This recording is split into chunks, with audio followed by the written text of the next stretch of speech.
Assalamualaikum warahmatullahi wabarakatuh. Selamat pagi semuanya. Semoga kita semua dalam keadaan sehat-sehat dan selalu berbahagia. Pada kesempatan kali ini, perkenalkan nama saya Muhammad Iksan Cahaya Bintang dengan nomor NPM 7019210237. Pada kesempatan yang berbahagia kali ini juga, saya akan membahas mengenai kebijakan pemerintah dalam penanganan pencegahan maraknya varian Omikron. Nah, pada kesempatan kali ini kita akan membahas tentang sejarah bagaimana Omikron itu bisa muncul dan dari mana. Terus juga kita akan membahas apa perbedaan Omikron, varian Omikron terhadap varian Delta, varian yang sebelumnya sudah ada juga. Terus juga dampaknya kepada kesehatan. Terus juga kita akan membahas tentang kebijakan apa saja yang pemerintah ambil dalam mencegah terjadinya penyebaran Omikron. Terus juga nanti akan saya bahas data-data terkait seberapa banyak kasus Omikron di Indonesia saat ini. Terus juga nanti saya akan sedikit membahas mengenai bagaimana peran masyarakat dalam mencegah juga penyebaran virus Omikron ini. Oke, kita lanjut. Nah, kita mulai dengan sejarah virus COVID-19 ya, virusnya yang bervariasi menjadi Omikron. Nah, melansir dari situs New York Times, Omikron B1529 pertama kali ditemukan di Bosnawa dan Afrika Selatan pada 2021 lalu. Nah, menurut para ahli, varian COVID Omikron ini merupakan kombinasi dari 50 mutasi, termasuk yang terkandungnya ada varian COVID-19 dan seperti varian A, varian B, dan sebagainya. Nah, selanjutnya kita akan membahas tentang perbedaan varian Omikron dan Delta serta dampaknya terhadap kesehatan. Nah, penelitian menyebutkan bahwasanya varian Omikron ini menyebar lebih cepat. Bahkan beberapa riset mengatakan bahwasanya varian Omikron ini menyebar 10 kali, bahkan 20 kali menyebar lebih cepat daripada varian Delta. Nah, penyebarannya ini perbandingannya bisa dibilang ketika ada satu orang terkena Omikron bisa jadi menyebar kepada 10 sampai 40 orang di sekitarnya. Jadi virus Omikron ini sangat-sangat berbahaya, teman-teman, bisa kita bilang termasuk dalam kategori yang penularannya sangat tinggi. Nah, terus juga di sini kita akan membahas tentang perbedaan dampak varian Omikron dan Delta variasi sebelumnya terhadap kesehatan manusia. Nah, ada 3 perbedaan. Yang pertama, varian Delta varian Omikron tidak menimbulkan masalah pernafasan seperti sesak nafas atau hilangnya indera penciuman. Nah, jadi mungkin ini lebih ke arah indikasi ya teman-teman. Jadi mungkin Omikron itu tidak menimbulkan masalah sesak nafas atau penciumannya tidak hilang. Nah, terus juga yang kedua, Omikron menembus kekebalan tubuh yang sudah divaksin. Nah, jadi Omikron ini ternyata kebal terhadap vaksin. Selanjutnya, yang ketiga adalah mudah lelah dan menjadi gejala umum ya. Omikron juga yang berbeda dari varian Delta, mudah lelah. Nah, kemudahan lelah ini dapat terjadi ketika orang terserang varian Omikron. Oke, selanjutnya posisi level keterjangkitan di Indonesia. Nah, ternyata per Januari, per hari ini, 12 Januari 2020, sebanyak 572 orang terkena Omikron, sebanyak 339 dirawat di Wisma Atlet, sisanya dirawat di SPS rujukan.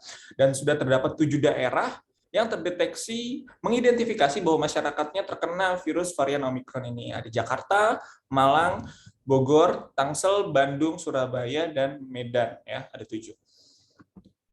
Oke, nah terus ada kontradiksi kebijakan pemerintah terhadap varian Omikron. Oke. Dalam hal ini ada 3 poin yang saya ingin akan bahas. Pertama, adanya antusias terhadap liburan Natal dan Tahun Baru. Jadi kita tadi sudah bahas bahwasanya Omikron ini menyebar pada November, bertepatan dengan menjelangnya Tahun Baru dan perayaan Natal. Nah, ini tuh sedikit kontradiksi, di mana saatnya kita harusnya menjaga kekebalan imun tubuh dengan mencegah hal-hal yang tidak diinginkan, namun antusias masyarakat yang sangat ingin merayakan Natal dan Tahun Baru, kita tahu semuanya. Nah, menjadi ini hal yang sedikit bertentangan, bertabrakan. Kedua, adanya kelonggaran. Pemerintah meniadakan pembatasan wilayah di beberapa titik yang cukup rawan ya, seperti Bali dan jalan-jalan tol antara Jawa. Nah, ini menjadi kekurangan yang sebenarnya kontradiktif lah ya. Nah, terus yang poin yang ketiga, kurangnya kesadaran masyarakat tentang edukasi. masih banyak kurangnya kesadaran masyarakat tentang edukasi dan penyebaran varian Omikron ini.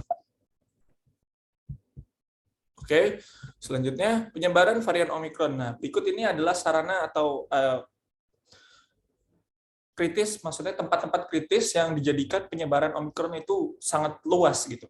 Yang pertama ada bandara dan penerbangan internasional sudah tentu, selanjutnya ada pelabuhan internasional, yang ketiga ada perbatasan antar negara. Nah, kasus-kasus yang mampu memperluas penyebaran Omikron. Yang pertama ada banyak kasus ya teman-teman, ada 4 kasus, ada kasus larinya influencer, terus juga ada kasusnya larinya anggota DPR yang tidak melakukan karantina, sangat disayangkan.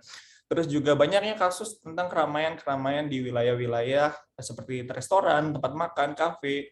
Dan yang terakhir, yang poin keempat, sangat disayangkan aplikasi Peduli Lindungi yang seharusnya digunakan untuk melakukan pengetatan protokol masyarakat, namun sekarang tidak berjalan sangat efektif, tidak berjalan seefektif yang diharapkan. Oke, selanjutnya.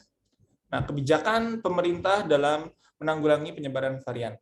Adanya aturan yang mengenai warga negara asing yang tidak boleh masuk ke negara Indonesia yang berasal dari Afrika, Botswana, Namibia, Zimbabwe, dan sebagainya. Mereka negara-negara ini merupakan negara-negara awal penyebaran virus Omicron. Dan untuk itu pemerintah melarang orang-orang yang berpergian dari daerah-daerah ini masuk ke Indonesia. Nah, selanjutnya Jenderal Imigrasi, Direktorat Jenderal Imigrasi menangguhkan semua pemberian visa, kunjungan ataupun penetapan dari warga negara yang tadi sudah disebutkan.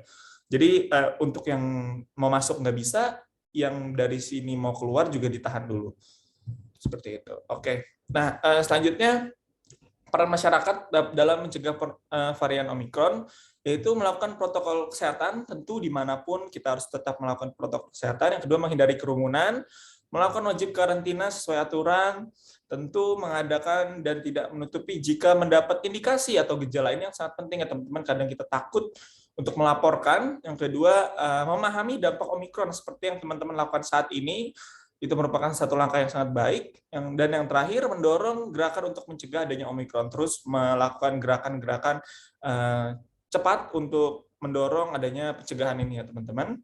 Baik, itu saja presentasi yang dapat saya sampaikan.